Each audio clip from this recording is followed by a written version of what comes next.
Thrissur കണിയാമ്പലയിൽ bike അപകടത്തിൽ യുവാക്കൾക്ക് ദാരുണാന്ത്യം. കാവിലക്കാട് സ്വദേശികളായ പ്രണവ്, ജിഷ്ണു എന്നിവരാണ് മരിച്ചത്. ഇരുവരുടെ ബൈക്ക് കണിയാമ്പൽ പനങ്ങായി ഇറക്കത്തിൽ വെച്ച് നിയന്ത്രണം വിട്ട് ഇലക്ട്രിക് പോസ്റ്റിൽ ഇടിച്ചു കയറുകയായിരുന്നു. ഇരുവരെയും ആശുപത്രിയിൽ എത്തിച്ചെങ്കിലും ജീവൻ രക്ഷിക്കാനായില്ല.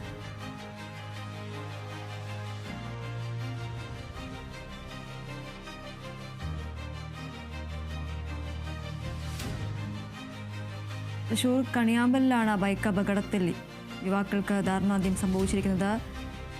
കാവിലക്കാട് സ്വദേശികളായ പ്രണവ്, ജിഷ്ണു എന്നിവരാണ് മരിച്ചത്.